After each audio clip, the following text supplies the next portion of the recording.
Eddie Castro, and welcome to the shop. Me and my best friend forever, he's brand new best friend forever.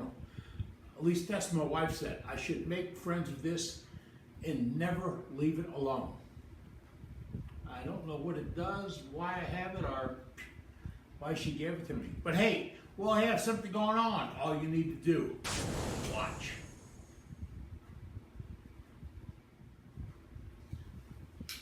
My wife had something like this one day. It was like a dog. She'd put it down on the floor and then chase around the house through all the nooks and crannies and everything. I thought it was like one of those little ugly dogs my neighbor had, same color, same size. But she said I should get used to using it down the shops and house. I've got a couple of things I've been working on, and let me get a couple of them up here so you can see it. This is a mug that I turned 8 years ago. It's a mug cover, all right? And it makes a mug just like this. See that? That's one of those mugs. I get them from Kraft or somebody, and it's a stainless steel insert, slide it in. I like mine to be very small and very thin. You know, the hand size, not the mug size, the hand size. And I was making them out of walnut, pecan, mahogany, ash, oak. I mean, hey, if it was hardwood without a lot of heavy grain, I'd turn one out of it. And I like playing with them. But then, tell you what I find. I hope I got this in the right position where you can see it. I have my mug on that container. Yeah, my mug on this mug. I did that years ago. I took a photograph, put it in my computer, made it black and white, and then with the computer slides, I have a Mac. With the computer slides and a photograph thing, I eliminated it, made it a black and white, transparent type thing. And then I printed it out, stuck it on here with some real inexpensive glue, took my power roll tool and went on it and carved it in or burned it in. And this is before I even thought about getting a laser, which I have now. But it gave me something that was rather unique. Unique. Not strange, just unique. Hey, as I said a moment ago, I carved that in with a power roll tool. Well, I got a little bit of a smart butt. And last week I took my engraver, it sleeps right over there. Took my engraver and put the Worldwide Woodturners logo on the side, and then went to the other side and put a Captain Eddie Castro on it. I thought it looked really good. And the temperatures were wrong and the speed's wrong, there's something wrong. I didn't do a proper test piece. So I cooked it. Yeah, it looked nice, but not nice. Okay, I wanted to get it off. So I think this is only about a 16th heavy, or a heavy 16th. Maybe there's enough meat here to sand it out. I sanded it out. I took I'm gonna do a demo of this in a couple of days. I took my self-propelled rotary sander. And that's the sander. Boy, I had it on the counter a minute ago. Oh, the gremlins. I took my rotary sander and sanded this down 120 through 400. And then I hand lapped it out. Remember, I orbital sanded it without power. I hand lapped it. You can build one of those. I have a kit on my website for how to do it, and a link to show you. Then I lapped it out to get any ridges that may have occurred when I was putting the glue on. And sometimes that happens, before I put the glue on, sometimes that happens, you get little ridges. So I lapped it out, and I always do that for fine line work. And then I put some CA on it. I didn't seal it. Now, why didn't I seal it? Long story, seal was in the shop, wall collapsed in the storm, we moved the equipment, wall collapsed some more, all my nice toys were underneath it. I'm not strong enough to tear it out. We'll get to it one day. That's why it's not sealed. Woe is me. Now, but thanks to some of you guys, I got to put my shop back together. Yeah, right here in the house. Now, I'm gonna put some CA on it. Now, I know there's Parafix 3408, there's a couple other brands. My personal preference is Starbond. I've been using these guys for maybe 15 years. I like the family, they're in California and they take care of it. But I use Starbond because I can get a good finish. It may take me a couple of coats, but I can get a good finish. Here's the deal. When I start putting the Starbond on, one time I get to here, this is cured or dried, whatever you want to call it. This is hardened by the time I get here. So I put a drop or two and I roll it. And while it's spinning, a drop or two, roll it, and I do that. Now I usually do 3 passes like that. And remember, you can't go backwards on thin CA. You cannot go, because what you're doing is building ridges. It's curing already, and you're moving it, and looks like waves on an ocean with white caps. Yeah, if there's no wind, it's okay. If there's wind, it gets white caps. This will give you white caps. Like I turned it in? All right. So I have it fairly smooth. I can see some small ridges in here from where I put that coat on. I put 3 on. I sprayed it with Accelerator. I like the Accelerator. Only one time. Then I sanded it with maybe 800. Let me see what this is. Yeah, this may be 800. And that just knocked the fuzz off and brought some of the bumps down. And I can see now it's bringing the bumps down again.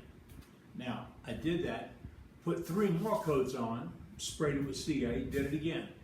If I wanted to go deeper and deeper and deeper on the finish, I could just keep stacking coats. 3 passes, and 1, wait 30 seconds, 1, wait 30 seconds, 1, wait 30 seconds. Cure it, or accelerate it and sand it out. Simple process. All right, now, how far am I on this one? I put the CA on it, and now I want to go ahead and knock off these ridges. So I'm at about 300 RPMs.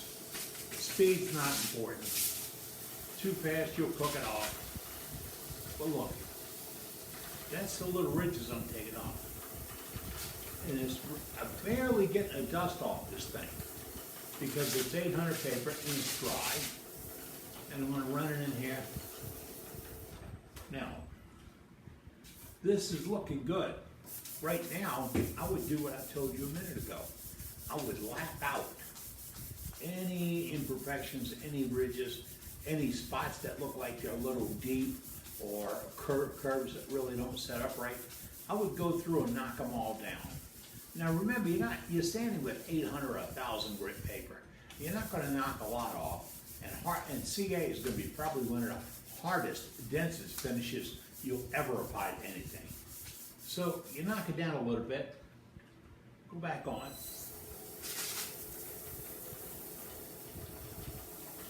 You think, well, how much do you have to do on this?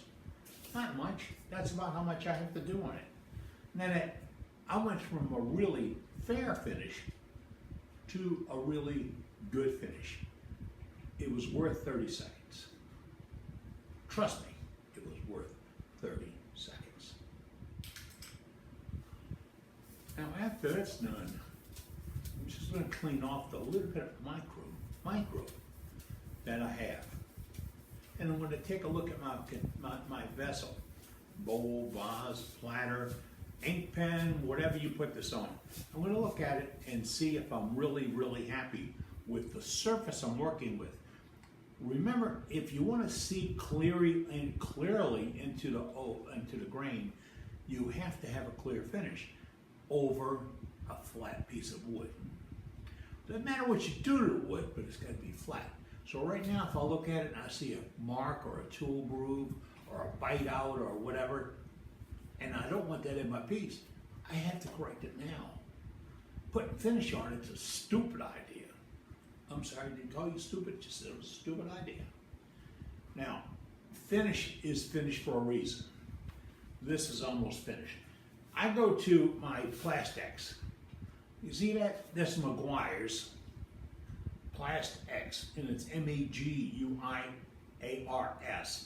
And I got this of all places, O'Reilly Auto Parts. And it's used for clearing lenses on your automobiles. In fact, I did the lenses on my Honda SUV the other day, because it's 10 years old, they need to be a little polished out. And trust me, nowadays I'm trying to get the most out of everything I have. A little TLC works wonders. Watching Oprah, it doesn't, and Whoopi Goldberg's been suspended. Hey, what else is there to do but take care of your toys? Big Beauty here is 22 years old. This is my one way. It's 22 years old. Runs like the day it was purchased. It's gorgeous. I have a great family that takes care of me, the One Way family, and they've done wonders to help me out in the past with little bitty problems. Like I broke a handle off on the tailstock the other day. They helped me out finding that bolt that I need to put in there and how to replace it. You see, you deal with people that care and take care of you, that's where your best money's spent. But I digress. I'm going to go in now with my Plast-X. Now, I put it on a piece of paper towel. And the bottom line is, rags, the only rags that come to my legs are the ones on my back. That's it. I am an absolute nut about no rags, and definitely never, ever, ever steel wool. And I mean never, never, never. I wouldn't let my students use steel wool when I taught. I'd like to go back to that one day, but hey, they tell me I'm lucky I can walk and talk, and that's even difficult some days. I'm buffing it out with this Plast-X. What am I doing? This is micro polishing. This is polishing. I can't sand it out with this. I can't remove a flaw. I can't change a defect in sanding or whatever. All I'm doing is polishing what I have on. What I have on is about 9 or 10 goes to CA. And I put it on with a paper towel just now. And I really, really like how it's shaping up. It's getting there. I can see clean through it. I don't see lines on the surface of it. And it's a kick. I can't resist it. I'm probably going to take it back over to the engraver and put my name back on it again. Just something you got to do.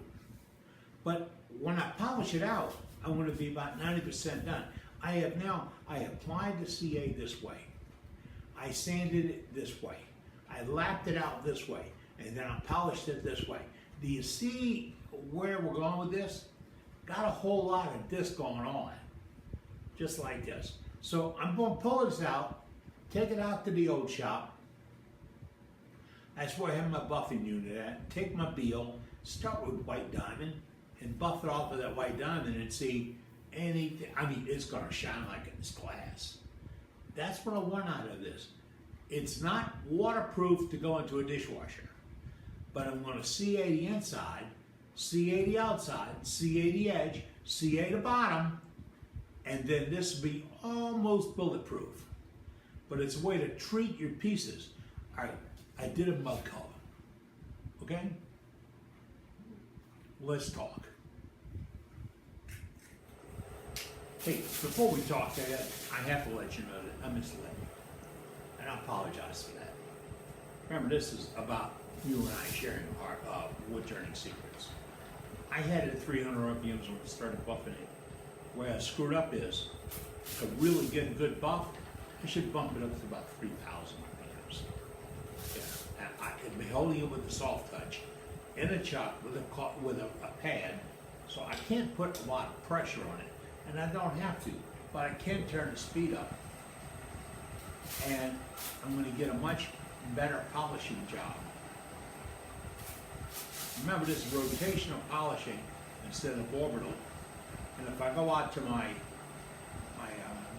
buffer, I can move it around a little bit and get a much better buffing out of it. Now, I didn't lie to you a minute ago. This is worth writing home about.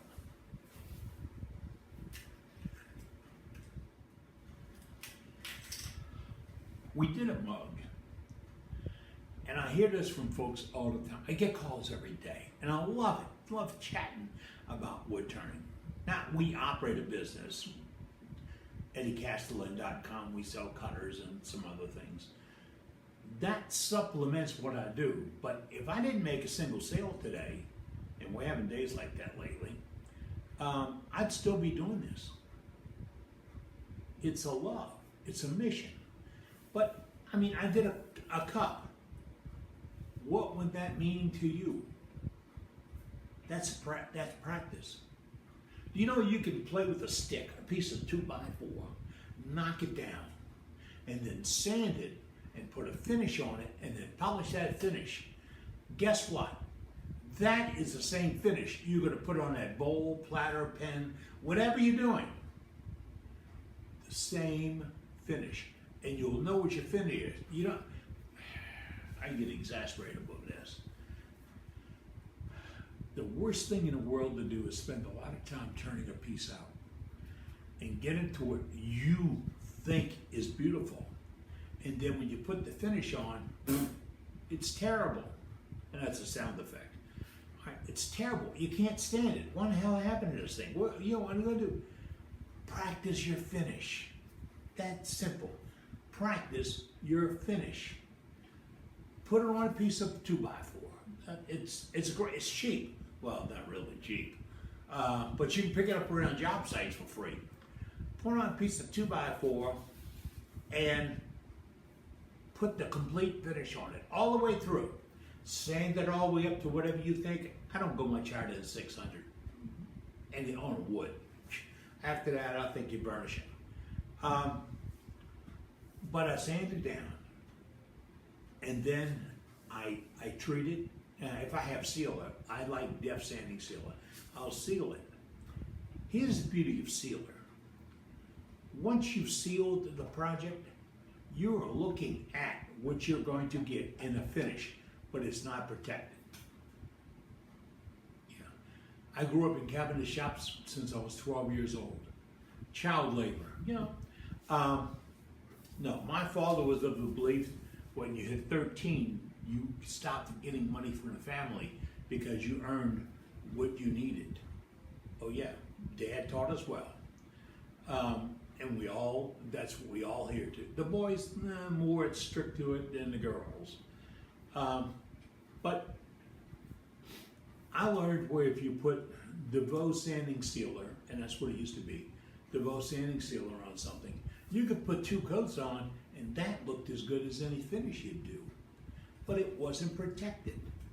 It wasn't, this killed it. So you sand it out and you put, used to be a good coat of lacquer, shellac, and then you sand that a little bit. We're talking furniture, so you use steel wool, buff it out. Because we didn't have anything finer than 240 sandpaper. You buff it out, and then you put the finish on. You want to put varnish, Valtech, poly, whatever you can put over the top of shellac, you put it on there. That would protect not only the finish on the outside, it'd protect the sealer over the finish, under the finish. It'd protect the wood under the sealer and protect your piece. And it won't break your heart when somebody handles it and you got marks on it tomorrow, you just, they're gone. It looks pretty good. It'll break my heart when I can't get those fingerprints out. It'll break your heart too. So, hey, I was just playing in the shop for a little while. I have to fix my hand wheel and I have to do a couple of things on a grinder. I can't stand dull tools and I don't have my grinder set up yet. I thought we'd be able to get to some 3/4, 10 screws in there and can't find them. Now I have to go spend more money in a hardware store. And my favorite hardware is just closed. Big box attack. All right, I'm Captain Eddie Castellan. I ordered the mic for this because I said the sound here sucks. It does, but hey, I'm still in here making shavings. Hope to see you back again real soon. I'm not going anywhere. I got things that are beautiful and fun to have with wood. And I'm going to put pieces all over the floor. And look, my best friend forever is right here with me. What do you do with these things? Must be a woman.